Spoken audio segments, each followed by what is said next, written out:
So hello and welcome back again. So আৰম্ভ কৰাৰ আগতে মই সকলোকে আমাৰ নিউ ইয়াৰ 2022 শুভকামনা জ্ঞাপন কৰিছোঁ আৰু আজি আমি ডিসকাস কৰিবলৈ গৈ আছোঁ আমাৰ ফাইনেল ইউনিট আমাৰ সিলেবাসৰ that is unit number 12 preparation of the final account unit number 12 আমি অলৰেডি বাকিখিনি পঢ়ি আহিছোঁৱেই এতিয়া আবাৰ আমি চাব লাগিব preparation of the final account so final account কি Final account is nothing but the final statement, financial statement. Amar etu koa hoy final financial statement of any organization. Eta organization e tenuke ki dore kaam korile kiman dhor kenekoke expenditures incurred hol kiman khini sales hol kiman khini profit hol all those activities will be finalized and reported in one single format that is known as a final financial statement or yak koa hoy final account. So final account ketia prepare kore final account ami janu je amar financial year to ami dhoru kor pora kior pora ami 1 April or pora dhoru prottek bochor 31st March oleke so 31st March or date jitu account prepare kora hoy tak koa hoy final financial account. So কেনেকৈ কৰে আমি হেতু discuss কৰিম আমি সাম হেতু কেনেকৈ prepare কৰে so ই কিহত হেল্প কৰে ফাইনেল একাউণ্ট আমি ইমান দিনে দেখিলো লেজাৰ এন্ট্ৰি হৈছে জাৰ্নেল এন্ট্ৰি হৈছে লেজাৰ এন্ট্ৰি হৈছে ইভেন ক্যাশ বুকত বেলেগ বেলেগ ট্ৰানজাকশনছ আমাৰ ৰেকৰ্ড হৈ আছে কিন্তু ফাইনেলি যেতিয়া আমি আহি পেলাই 31st মাৰ্চত আমি উপনীত হওঁ যেতিয়া আহি 31st মাৰ্চ পাওঁহি we reach 31st day of 31st March we have to prepare our final account. That final account will tell us, will help us in few things, help us in few objectives of our business. So ki karone amak helpful hobo pare characteristic buliu kobo paru ami hekhini final account or characteristic moi rohte likhi loisu characteristic buliu kobo paru ami final accounts or ki characteristic thake eta hoise ami gom pao je profitability actually ami year long kiman din gute bochor tut ami kiman khini profit korilu whatever we have earned that can be explained through final financial account. Then again ami compare koribo paru comparison with other firm that means firm X aru firm Y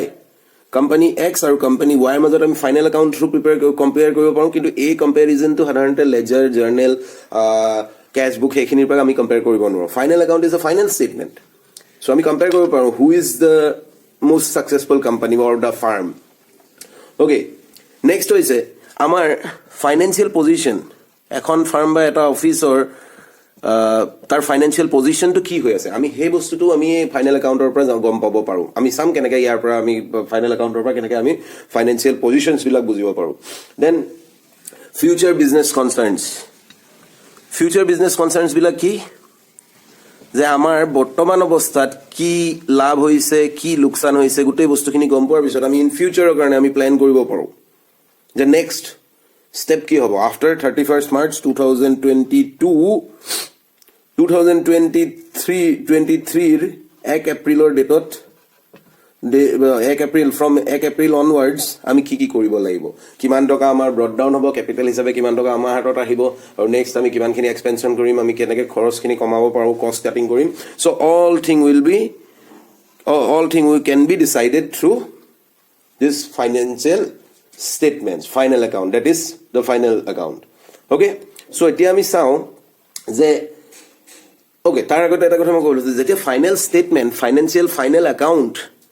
a statement to বুজোৱা হয় বনোৱা হয় তাতে কি আমাৰ daily যিখিনি ট্ৰানজাকশনছ থাকে হে গুটেই ট্ৰানজাকশনছ কি যেনেকৈ আমি পাৰচেজ কৰিছিলো সেলস কৰিছিলো হে গুটেই বস্তুখিনি আমি ইনক্লুড কৰিব লাগিব নে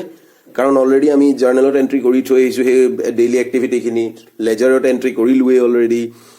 নেক্সট আহিলে ক্যাশ বুকত ৰিকোয়াৰ্ড জোৰ দৰকাৰ জি বস্তুখিনি ক্যাশ বুকত সোমাবলৈ দৰকাৰ হৈছিল আমি হেখিনিও এন্ট্ৰি কৰিছো গুটেই বস্তুখিনি আলটিমেটলি আমি ফাইনালাইজ কৰি থৈছো সো যেতিয়া আমি ফাইনান্সিয়াল স্টেটমেন্ট প্ৰিপেয়াৰ কৰো in such kind of scenario আমি দুটা বস্তু গম পাব লাগিব one is known as the capital expenditure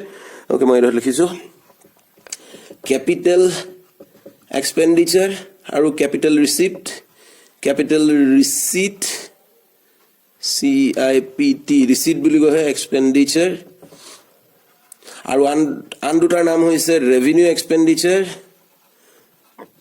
expenditure আৰু ৰেভিনিউ ৰিচিপ্ট অ'কে চ' ডিফাৰেঞ্চনো কি আমি সেইখিনি বুজি ল'ম এতিয়া আমাৰ নেক্সট মই ইয়াৰ পিছতে তোমালোকক মই বুজাবলৈ গৈছোঁ যে what is the difference between capital expenditure আৰু ৰেভিনিউ এক্সপেণ্ডিচাৰ অ'কে এক্সপেণ্ডিচাৰ মানে আমি বুজি পাওঁৱেই যে অলৰেডি এক্সপেণ্ডিচাৰ ইটছেল্ফ মিনছ দ্য খৰচ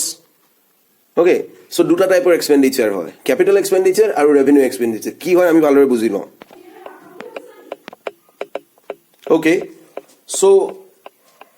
এতিয়া আমি বুজি লওঁ যে ডিফাৰেঞ্চ বিটুইন কেপিটেল এক্সপেণ্ডিচাৰ কি আৰু ৰেভিনিউ এক্সপেণ্ডিচাৰ কি হয় চ' কেপিটেল এক্সপেণ্ডিচাৰ্ছবিলাক কেপিটেল এক্সপেণ্ডিচাৰ আৰু ৰেভিনিউ এক্সপেণ্ডিচাৰ অ'কে জাষ্ট ডিফাৰেঞ্চটো আমি বুজি ল'লেই হ'ব কাৰণ এই দুইটাই এটা মেজৰ পাৰ্ট প্লে কৰে in preparation of the financial statement so' capital expenditure কাক কয় প্ৰথম কথা চ' কেপিটেল এক্সপেণ্ডিচাৰ্ছবিলাক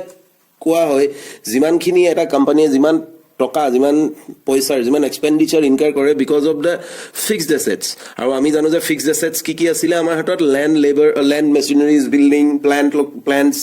এই গোটেই বস্তুবিলাক আমি ফিক্সড এছেটছ বুলি ধৰি লওঁ তো এই বস্তুখিনি কিনোতে particular that type of things যেতিয়া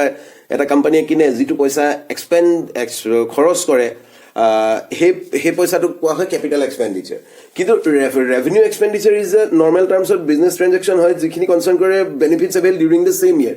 ডেট মিনছ কি ফিক্সড এছেটছ বাৰু তাৰ আগতে মই ফিক্সড এছেটছৰ ওপৰত কৰা হয় আৰু ডেট মিনছ যেতিয়া ফিক্সড এছেটছ মানুহে কেতিয়া কিনে এটা কোম্পানীয়ে ফিক্সড এছেটছবিলাক কেতিয়া কিনিবলৈ চেষ্টা কৰে ফৰ দ্য ইয়েৰ গোটেই ইয়েৰটোৰ কাৰণে not only one single year for entire 10 years 20 years আমি জানো যে লং টাৰ্মৰ কাৰণে that means benefits খিনি যিখিনি benefits থাকে fixed assets ৰ ওপৰত বা capital expenditure ৰ ওপৰত যিমানখিনি benefit পাবলগীয়া থাকে সেইখিনি long term benefit পায় long term benefits পায় কিন্তু revenue expenditure মানে হৈছে maintenance of this fixed assets maintenance of fixed assets So এনেকুৱা ধৰণৰ কিছুমান এক্সপেণ্ডিচাৰ থাকে যিখিনি বস্তু আমি মেইনটেনেন্সৰ কাৰণে এতিয়া জাষ্ট ফৰ এক্সাম্পল যে মেচিনখিনি বেয়া হ'ল মেচিন বেয়া হ'ল তাৰ ৰিপেয়াৰিঙৰ কাৰণে দৰকাৰ হৈছে টকা মাজে মাজে কিবা কিবি লেবাৰ কোনোবা এটা মেচিনে প্ৰপাৰলি পাৰফৰ্ম কৰিব পৰা নাই লেবাৰ এডিশ্যনেল লেবাৰ লগাবলগীয়া হৈছে অল দোজ থিংছ যিমানখিনি এক্সপেণ্ডিচাৰ্ছ থাকে তেনেকুৱাবিলাকক কোৱা হয় revenue expenditure তেতিয়াহ'লে কাক কোৱা হয় যে মেইনটেনেন্স অফ দ্য ফিক্সড এছেটছৰ কাৰণে যিমানখিনি এক্সপেণ্ডিচাৰ এটা কোম্পানীয়ে ইনকাৰ কৰে তাক কোৱা হয় revenue expenditure so that means এটা কথা ক্লিয়াৰ কাট হৈছে যে এতিয়াতো আমিতো জানো যে মেইনটেনেন্সৰ নামত আমাৰ প্ৰত্যেক বছৰে আমাৰ আহে খৰচ so short টাৰ্মত ই ইনকাৰ কৰে হয়নে কাৰণ মেচিনটা কিনি আনিলে ফিক্সড এছেটটা কিনি আনিলে মেইনটেনেন্স থাকে তাক কালাৰ কৰিব লাগে তাত অইলিং কৰিব লাগে বেলেগ তাত মেইনটেনেন্স থাকে ই কি আমি 10 বছৰ পিছত কৰিলে হ'ব নি নো আমি 6 মাহৰ পিছতো দিবলগীয়া হ'ব পাৰে 3 মাহৰ পিছতো দিবলগীয়া হ'ব পাৰে দ্যাট মিন্স কি শৰ্ট টাৰ্ম আমি শৰ্ট টাৰ্ম বুলি ক'লে কি বুলি বুজি পাওঁ যে minimum 1 year on an average আমি এবছৰৰ পৰা এবছৰ সময়লৈকে যিমানটো টাইম ফ্ৰেম বুলি কোৱা হয় তাক কোৱা হয় মেক্সিমাম 1 ইয়াৰ সো তাক কোৱা হয় শৰ্ট টাৰ্ম বুলি সো যিমানখিনি খৰচ হৈ আছে এই দুইটাৰ ভিতৰত ৰেভিনিউ এক্সপেণ্ডিচাৰটো আমাৰ 6 মাহ 2 মাহ 3 মাহৰ মূৰে মূৰে হৈ থাকিব পাৰে কিন্তু কেপিটেল এক্সপেণ্ডিচাৰটো 6 মাহ 2 মাহ 3 মাহৰ মূৰে মূৰে নহয় কাৰণ মই আজি যদি ফিক্সড এছেট হিচাপে মই মোৰ প্লান্টৰ কাৰণে মোৰ কোম্পানীৰ কাৰণে এটুকুৰা মাটি কিনিছো মই সেই মাটিটুকুৰা মই মেইনটেইন কৰিব লাগিব নি 2022 চনত কিনিলো মই 2023 চনত আকৌ কি মেইনটেইন কৰিব লাগিব নি নো সো মই ওৱান টাইম ইনভেষ্টমেণ্ট সেইবিলাক এবাৰে ইনভেষ্ট কৰিলো মোৰ 10 বছৰলৈ থাকি গ'ল 10 বছৰ পিছত মই যদি তাত আৰু কিবা এডিশ্যন বা তাৰ পৰা সাবট্ৰেকশ্যন কৰিব বিচাৰিছো তেতিয়াহ'লে I can do according to my choice or the choice of my company okay so I'm sorry আৰু এটা ডিফাৰেন্স আছে কি যেতিয়া আমাৰ বেলেন্স শীট বনায় আমি পঢ়িম পিছত এইটো বেলেন্স শীট বনায় প্ৰথম বুজি লওঁ যেতিয়া আমাৰ বেলেন্স শীট বনায় তেতিয়া কি কৰা হয় এছেটছ কেপিটেল এক্সপেণ্ডিচাৰ্ছ খিনি সদায় এছেট হিচাপে দেখুওৱা হয় এই গোটেইখিনি বস্তুক আমি এছেট হিচাপে দেখাওঁ বেলেন্স শীটত ওকে আৰু যিমানখিনি ৰেভিনিউ এক্সপেণ্ডিচাৰ হ'ল আমাৰ ৰেভিনিউ যিমানখিনি এক্সপেণ্ডিচাৰ হ'ল যিমান আমি মেইনটেনেন্সৰ নামত খৰচ কৰিলোঁ সেই বস্তুখিনি আমি ক'ত দেখাওঁ ট্ৰেডিং নহ'লে প্ৰফিট এণ্ড লছ ষ্টেটমেণ্টত আমি দেখাওঁ ওকে প্ৰফিট এণ্ড লছ ষ্টেটমেণ্টত দেখাওঁ চ' ইমান চিন্তা কৰিব নালাগে আমি বুজিম যে কেনেকৈ কি হয় চ' নেক্সটটো হৈছে নন ৰেকাৰিং এক্সপেণ্ডিচাৰ টাইপ হৈছে ই নন ৰেকাৰিং ডেট মিনছ কি কেপিটেল এক্সপেণ্ডিচাৰ নন ৰেকাৰিং বুলি কোৱা হয় নন ৰেকাৰিং মানে কি ই বাৰে বাৰে ৰেকাৰ কৰি নাথাকে ডেট মিনছ বাৰে বাৰে ই খৰচৰ বাট ওলাই নাথাকে capital expenditure but it is a recurring ওলায়ে থাকে ৰেকাৰিং হয়নে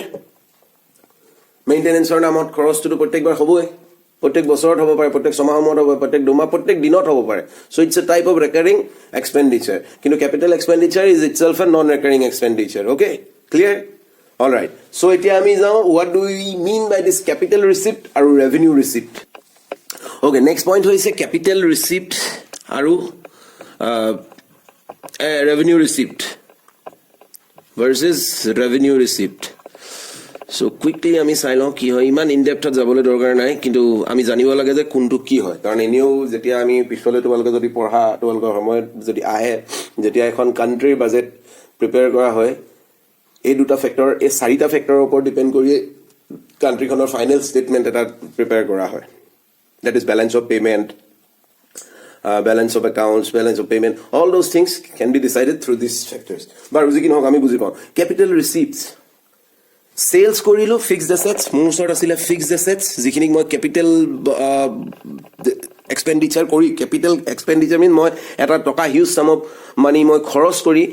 fixed assets solop kinisilu. Now, more ekinibos to bikidis, bikidi against Musole Kiele, Musole Toka Hile. Okay? This is called receipt, capital receipt. Okay? মই বেংকলৈ যাবলৈ মোৰ ওচৰত পইচা নাই বিজনেছটো আৰম্ভ কৰিবলৈ মই বেংকলৈ গ'লোঁ মই ক'লোঁ যে মোক লোন লাগে বেংকে মোক সুধিব যে তোমাক কি বেচিছত আমি লোন দিম মই ক'ম যে মোৰ কোম্পানী এটা আছে মোৰ কোম্পানীটো ইনে মুখত মোৰ ডকুমেণ্টছত থাকিলে নহ'ব মোৰ কোম্পানীটোৰ ভেলিউটো কিমান টকা লোন দিব পাৰিব মোৰ কোম্পানীটোৰ ভেলিউটো মানুহৰ সংখ্যা চাই পেলাই মোক নিদিয়ে লোন বেংকে মোৰ আণ্ডাৰত যিমানখিনি এমপ্লয়ী আছে মোৰ এমপ্লয়ী কিমান আছে মই ইলেক্ট্ৰিচিটি বিল কিমান দিছোঁ সেইবিলাক যিখিনি মানে আমাৰ শৰ্ট টাৰ্ম এক্সপেণ্ডিচাৰ আৰু ভেৰিয়েবল এক্সপেণ্ডিচাৰ যিটো চেঞ্জ হ'ব পাৰে আজি মানুহ 10টা আছে কাইলৈ 100টাও হ'ব পাৰে মোৰ কোম্পানীত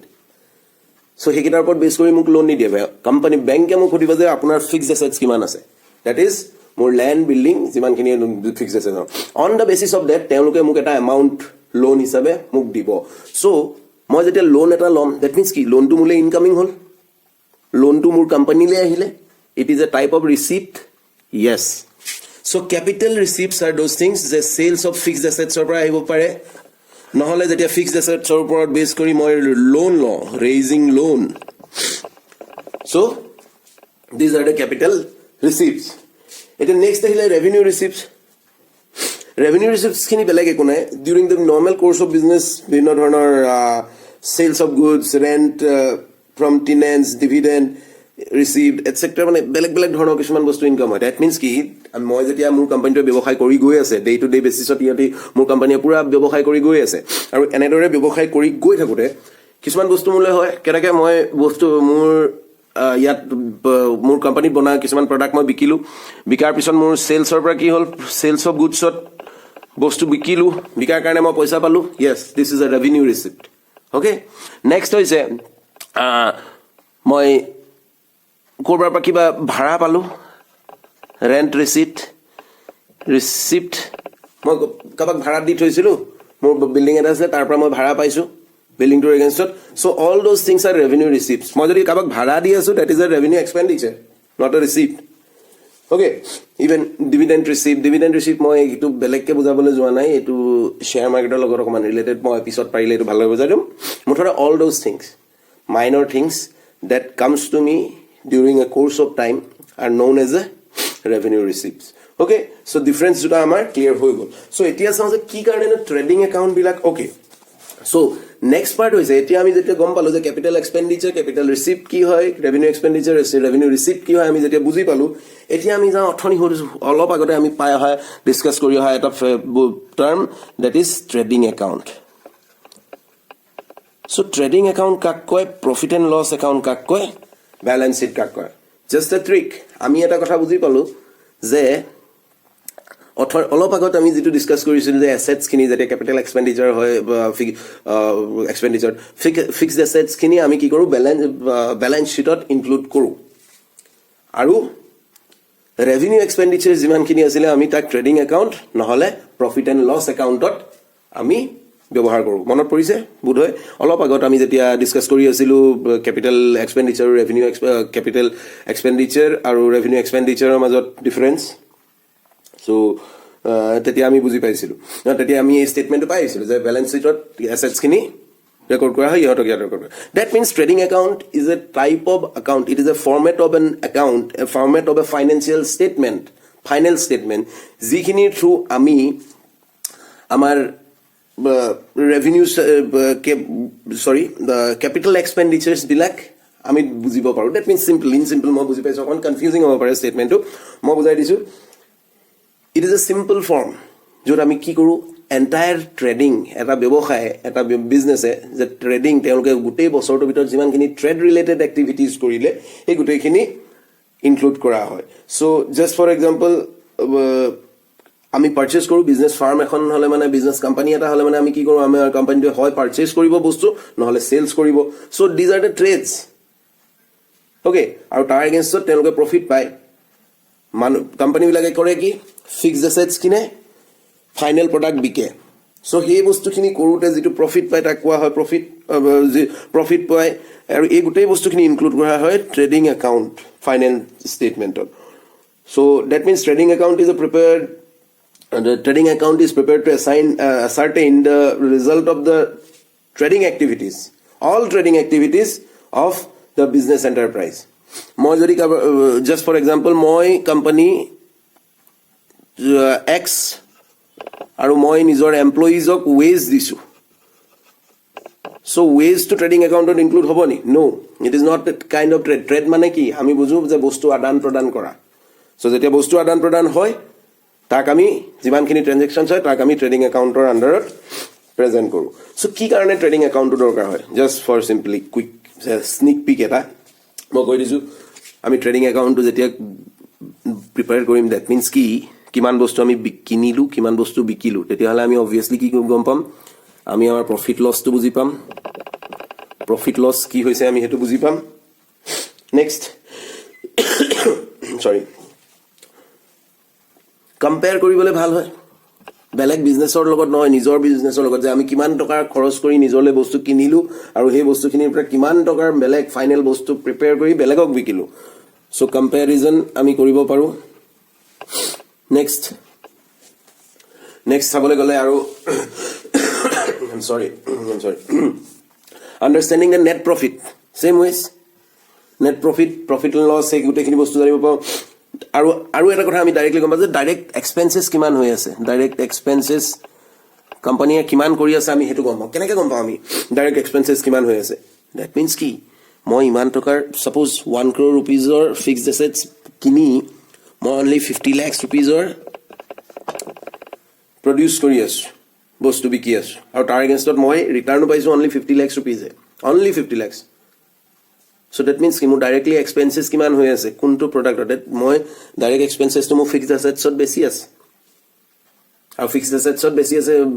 বেছি হৈছে এটো এনেকুৱা নহয় যে ই ডিসক্ৰিট হয় that means কি কোনটো ম্যাটাৰত কোনটো ফ্যাক্টৰত বেছিকে ইনভেষ্টমেন্ট হৈ আছে মোৰ ডাইৰেক্ট এক্সপেন্সেস হৈ আছে এই বস্তুটো আমি ট্ৰেডিং একাউন্টৰ পৰা আমি গম পাম don't worry we will do this one okay আৰু ফাইনালি কবলৈ গলে আমি নেট সেল টু কেনে গম পাম যে আমি কিমান টকাৰ সেলস কৰিলো হেতু ট্ৰেডিং একাউন্টৰ থ্ৰু গম পাম কাৰণ ট্ৰেডিং একাউন্টৰ আমি সেলস অফ গুডস আৰু sales purchase of fixed assets বা পাৰচেজ ভাৰ্সেস সেলস আমি কম্পেয়াৰ কৰো ওকে সো এতিয়া আমি ডাইৰেক্টলি যাও যে ফৰম্যাটটো কি হয় ট্ৰেডিং একাউন্টৰ সো ট্ৰেডিং একাউন্টৰ ফৰম্যাটটা আমি চাও 31st মাৰ্চ মই কৈছিল যে ইয়াৰ এন্ডত বনাই দ্যাট মিন্স কি 31st মাৰ্চত বনাব বাৰু আমি ফৰম্যাটটো চাই লও so format is like just a second মোৰ মাৰ্কাৰ পেনটো কোমান পাহৰটো কমি গৈছে let me try another one yes so etu side thake particulars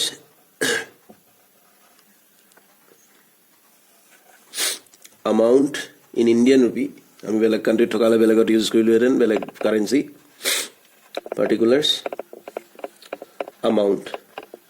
So this is the final trading account. মই প্ৰিপেয়াৰ কৰিব গৈ আছো সো পোনপ্ৰথমে আমি বুজি লওঁ যে ইয়াত কি বস্তু কেনেকৈ এন্ট্ৰি কৰা হয় যেহেতু আমি ফাইনেল হিচাপে প্ৰিপেয়াৰ কৰিবলৈ গৈছো দ্যাট মিন্স কি ডাইৰেক্টলি এটা কথা ইমপ্লাইড যে আমি ইয়াত কোনো ধৰণৰ ডেট ইনক্লুড কৰিব নালাগে ডেট আমি ইনক্লুড কৰিব নালাগে জাস্ট এ সেকেন্ড মই ক্যামেৰাটো অকমান মিলাই লৈছো অলৰাইট এতিয়া গোটেইখিনি আহিছে সো ডেট ইনক্লুড কৰিব নালাগে সো আমি কি কৰিম 31st মাৰ্চত just for example 1 এপ্ৰিল 2021 ৰ পৰা আমি হিসাব কৰিছো till 31st March 2022 opening হৈছিলে যেনেকৈ ব্যালেন্স ব্ৰট ডাউন হৈছিলে তাক আমি কি কৰো আমি লিখো two stock opening that means আমি কেতিয়াবা কওঁ যে হুনো opening stock business start this is the opening stock ইয়াতে কি থাকিব পাৰে last year that means কি 31st March 2021 or থাকি যোৱা বিকিবলৈ থাকি যোৱা মোৰ কি বস্তু মোৰ ব্যালেন্স ব্ৰট ডাউন কি হৈছিল ক্যাশ হিচাপে অলপ টকা ব্যালেন্স ব্ৰট ডাউন হ'ল আৰু কিছুমান কি হ'ল মোৰ ফাইনেল গুডছ আছিল যিবিলাক মই আনসোল্ড হৈ থাকিলে জাস্ট ফৰ এক্সাম্পল মই বাইক ম্যানুফেকচাৰিং কোম্পানী মই বাজাজ আৰু মই বাজাজ NS সিৰিজৰ বাইকখন বনাইছিলো 100 পিস তাৰে অনলি 70 পিস মই বিকিব পাৰিলো 30 পিস মোৰ ওচৰত এতিয়াও আছে so this will be calculated as to the opening stock okay next আমি চাম যে পাৰচেজ কিমান কৰিলো হে বছৰটোত 1 এপ্ৰিল 2021 ৰ পৰা 2022 চন 31st মাৰ্চলৈকে আমি কিমান টকাৰ পাৰচেজ কৰিলো আমি ইয়াত লিখিম ওকে নেক্সট হৈছে যদি ইন কেস পাৰচেজ ৰিটাৰ্ণ কৰিলো কিবা আমি কিনিছিলো মেচিনাৰী কিনিছিলো বা বেলেগ কিবা ক্যাপিটাল এক্সপেন্ডিচাৰ হিচাপে কিনিছিলো তাৰে কিছুমান পাৰ্ট আমি ৰিটাৰ্ণ কৰিবলগীয়া হ'ল ডিউ টু মানে বেলেগ ফেক্টৰৰ কাৰণে কিবা কাৰণে আমি ইউজ কৰিব পৰা নাই সো তাক ৰিটাৰ্ণ কৰিবলগীয়া হ'ল সো তেতিয়া হলে আমি তাক লেস ৰিটাৰ্ণ দ্যাট মিন্স মই 10 লাখ টকাৰ জাস্ট ফৰ এক্সাম্পল 10 লাখ টকাৰ পাৰচেজ কৰিলো মোৰ কোম্পানীৰ কাৰণে তাৰে মই 1 লাখ টকা ৰিটাৰ্ণ কৰিলো 1 লাখ টকাৰ বস্তু মই ৰিটাৰ্ণ কৰিলো মোক নালাগে সো মই কি কৰিম এটো মাইনাস কৰিব লাগিব ওকে আমি চাম আৰু এক্সাম্পল সাম বেলেগ ফেক্টৰ দিলে প্ৰথম কি হয় বস্তুখিনি চাই লওঁ আমি সো লেস ৰিটাৰ্ণ হৈ গল আৰু কি আহিব পাৰে টু আমি এটো সাইডে জানো যে ক্যাশ টু বাই আমি মনত আছে আমি যেতিয়া ক্যাশ বুক এন্ট্ৰি কৰিছিলো তেতিয়া টু বাই আমি লিখিছিলো okay to carry as inward কিবা যদি কঢ়িয়া আনিছিলো আমি কোম্পানীলে কিবা বস্তু আনিছিলো গাড়ীৰ কুৰিয়াৰ সাৰ্ভিসৰ কাৰণে দিছিলো আমি পইচা ক্যাৰি এজ ইনৱাৰ্ড আহিব নেক্সট আহিব আমি যদি ওয়েজ দিছো ওয়েজ মানে কি আমি হাজিৰা দিছো মানুহক কাম কৰাৰ কাৰণে ইন্স্যুৰেন্স ইন ট্ৰানজিট কিবা প্ৰডাক্ট এটাৰ কাৰণে আমি ইন্স্যুৰেন্স কৰিছো অল দোজ থিংস ইন্স্যুৰেন্স হে গুটে বস্তুখিনি কি হ'ব মোৰ লেফট সাইডত আহি থাকিব দ্যাট মিন্স কি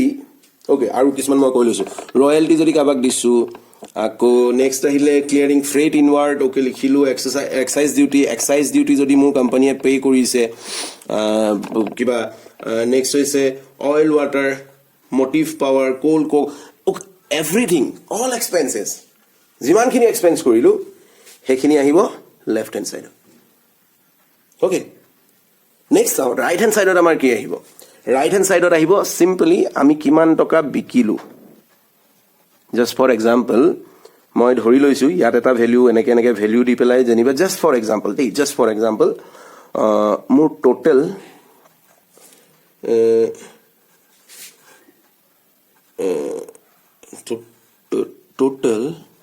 মোৰ টোটাল হৈছিলে just for example মই ধৰি লৈছো 30 লাখ টকা just for example মই সেলস কৰিলো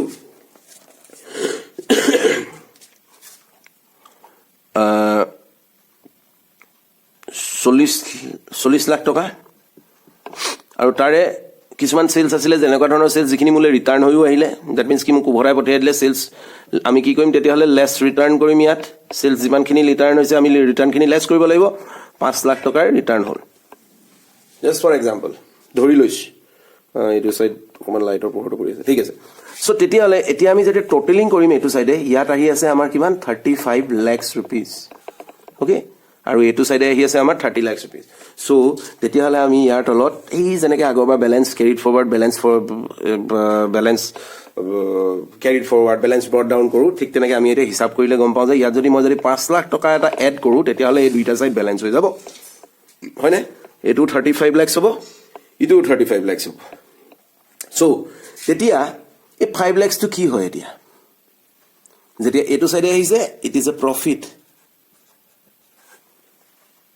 ফৰ দ্য কোম্পানী আৰু এই প্ৰফিট এমাউণ্টটোকে পিছত ট্ৰান্সফাৰ কৰা হয় ট্ৰান্সফাৰটো লিখি দিয়া হয় কেতিয়াবা যে transfer to profit and loss account so' এতিয়া আমি বুজিম ইয়াৰ পিছত যে প্ৰফিট এণ্ড লছ একাউণ্টত কেনেকৈ প্ৰফিট এণ্ড লছ একাউণ্টত এই 5 লাখ টকাটো কি ধৰণে প্ৰফিটটো পোৱা হ'ল আমি বুজিম কিন্তু তাৰ আগতে আমি এণ্ট্ৰি কিছুমান চাই লওঁ কুইকলি আমি এণ্ট্ৰি কেইটামান চাই লওঁ যে এণ্ট্ৰিজবিলাক কেনেকৈ কৰা হয় ট্ৰেডিং একাউণ্টত অ'কে ৰাফলি আমি এখন বেলেঞ্চ শ্বীট ট্ৰেডিং একাউণ্টৰ ফৰ্মেট এটা বনাই ল'লোঁ যে ট্ৰেডিং একাউণ্ট 31 মাৰ্চৰ কাৰণে আমি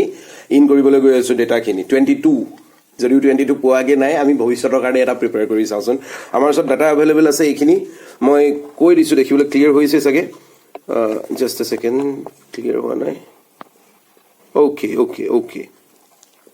চ' অপেনিং ষ্টক আছিলে 30,000 purchase 1 lakh sales 2,05,000 factory rent 10,000 purchase returns 3,000 sales returns 5,000 wage 18,000 carriage on purchase 3,000 manufacturing expenditure 20,000 custom duty 4,500 gas fuel power 12,000 dock charge 3,000 so' all these are expenses চেলছটো হৈছে 2,50,000 অ'কে আমি entry কৰি চাওঁচোন এতিয়া চ' ডাইৰেক্টলি যেতিয়া আমি চেলছৰ লাইনটো পঢ়িছিলোঁ চ' চেলছত আছিলে 2,05,000 টকা আমি ডাইৰেক্টলি এইটো চাইডে ভৰাই লওঁচোন বাই চেলছ 2,05,000 টকা ডান চেলছৰ চাইড আমাৰ clear okay alright next opening stock কিমান আছিলে আমি লিখিম টু অপেনিং ষ্টক কিমান আছিলে অপেনিং ষ্টক আমাৰ ₹30,000 দিয়া আছিলে ডাটা মতে অলৰাইট নেক্সট হৈছে আকৌ পাৰ্চেজ কৰিলে কোম্পানীটোৱে পাৰ্চেজ কৰিলে কিমান 1 লাখ টকাৰ অলৰাইট এতিয়া ইয়াতে কি হৈছিলে আৰু এটা বস্তু ইয়াত লিখা আছিলে যে পাৰ্চেজ ৰিটাৰ্ণ চ' লেছ পাৰ্চেজ ৰিটাৰ্ণ ইয়াত ৰিটাৰ্ণো হৈছে পাৰ্চেজ ডাটাখিনি আকৌ এবাৰ মই দেখাই দিম বাৰু কেনেকৈ আমি এণ্ট্ৰি কৰিছোঁ মই দেখাই থাকিবলৈ দিগদাৰ হৈছে কিমান টকা হৈছিলে 3,000 টকা লিখা আছে অ'কে নেক্সট চাওঁ ৰিটাৰ্ণ হৈ গ'ল অ'কে ফেক্টৰী ৰেণ্ট দিলে কিমান ফেক্টৰী ৰেণ্ট দিলে 10,000 টকা দেন ৱেজ দিলে কিমান 18,000 টকা নেক্সট আহিলে কেৰিয়েজ অন পাৰ্চেজ মানে বস্তুখিনি কিনোতে ভাড়া দি পেলাই ঠেলাত আনিলে বাছত আনিলে ট্ৰাকত আনিলে চ' তাৰ পইচা দিবলগীয়া হ'ল কেৰিয়েজ অন পাৰ্চেজ 3,000 টকা মেনুফেকচাৰিং এক্সপেণ্ডিচাৰ বেলেগ ধৰণে কিবা কিবি বনাওঁতে মানে নিজৰ প্ৰডাক্টখিনি বনাওঁতে যিটো এক্সপেণ্ডিচাৰ হৈছিলে বেলেগ কাৰণত চ' 20,000 টকা দেন কাষ্টম ডিউটিও পে' কৰিলে কোম্পানীটোৱে কিমান টকাৰ কৰিলে 4,500 টকাৰ এণ্ট্ৰিজখিনি মই ভৰাই লৈছোঁ দেন আৰু কি কৰিছিলে গেছ ফিউলৰ ওপৰত গেছ ফিউৱেল এণ্ড এনাৰ্জি কিবা এটা আছিলে তাত আহিলে তোমাৰ 12,000 টকা দেন ফাইনেলি ডক চাৰ্জ দিলে ডক চাৰ্জ মানে কি কেৰি কৰিছে শ্বিপয়াৰ্ড ডকয়াৰ্ড জাহাজত পঠাওঁতে 3,000 টকা এটা খৰচ পৰিলে কোম্পানীটো আৰু লগতে আৰু এটা চেলছ চাইডত চেলছ ৰিটাৰ্ণো হৈছে দেই তেতিয়াহ'লে আমি লেছ কৰিম চেলছ ৰিটাৰ্ণ কিমান টকাৰ 5,000 rupees চেলছ ৰিটাৰ্ণ হৈছে ডেট মিনছ কি টোটেলি মই এতিয়া যদি টোটেল কৰিবলৈ যাওঁ মোৰ ওচৰত কিমান আছে টোটেল এইফালে হ'ব লাগে জাষ্ট এ ছেকেণ্ড অ'কে চ' আমাৰ এতিয়া টোটেল যদি আমি কৰোঁ জাষ্ট তাৰ আগতে মই আৰু এটা কথা কৈ লৈছোঁ যে লেছ চেলছ ৰিটাৰ্ণছ বুলি যেতিয়া আমি ক'লোঁ বা লেছ পাৰ্চেজ বুলি ক'লোঁ এইটো মিন নকৰে যে আমি মাইনাছ কৰি দিম বস্তুখিনি অ'কে আমি মাইনাছ কৰিম এই 5,000 rupeesটো মাইনাছ নকৰোঁ আমি এডেই কৰিম চ' 2,10,000 টকা আৰু এইটো চাইডেও আহিব লাগে নিয়মমতে 2,10,000 টকা এজ পাৰ ৰুল দুইটা চাইড বেলেঞ্চ হ'ব লাগে এইটো চাইড অহা নাই ন মই অকণমান ঘূৰাই দিছোঁ অ'কে 2,10,000 টকা এতিয়া ডেট মিনছ কি মই যেতিয়া টোটেল কৰি এড কৰি পেলাই গোটেইখিনি চাওঁ দেখিছোঁ যে ইয়াত কম হৈ আছে কিমান টকা 6,500 টকা এটা কম হৈ আছে যিটো এড কৰি দিলে মোৰ 2,10,000 টকা হয় আৰু 6,500 টকাটো মই কি কৰিছোঁ লেফ্ট সাইডত এড কৰিছোঁ that means this is to gross profit okay So that means ki A part to hoise মোৰ ভাগৰ profit part, gross profit part. So profit পালো মই 6,500 টকা আৰু that profit will be transferred to the profit and loss account for future purposes. আৰু কেনেকৈ profit and loss account to prepare কৰে আমি হেতু next classত বুজি আছো. So thank you for watching. মই ভাবো যে trading account কেনেকৈ prepare কৰে সেই concept clear হৈছে আৰু ইয়াত যদি দৰকাৰ হয় okay finally যোৱাৰ আগত মই এবাৰ কথা আকৌ এবাৰ entry খিনি দেখাই দিছো কেনেকৈ ভৰালো All right, so opening stock 30,000. Yes, 30,000 done. Next asile purchase 1 lakh done. Sales 2,55,000. It is here done. So ঠিক তেনেকৈ মই গোটেইখিনি এন্ট্ৰি কৰা হৈছে ইয়াতে ওকে সো মই এবাৰ হেকবাৰৰ কাৰণে মই আকৌ এবাৰ এই ইমেজটো দি দিছো ইয়াৰ বুকখনৰ পৰা এক্সাম্পলটোৰ ইয়াত খালি 2018 আছিল আমি 2022 লৈ পেলাই আমি prepare কৰিছো trading account okay so thank you for watching keep learning so next class আমি discuss কৰিম যে profit and loss account কেনেকৈ বনাই then we'll move to the balance sheet preparation of the balance sheet আৰু balance sheet খন বনোৱাৰ লগে লগে আমি successfully complete হৈছে যে আমাৰ এই entire syllabus খন বুলি ক'ব পাৰো so thank you for watching bye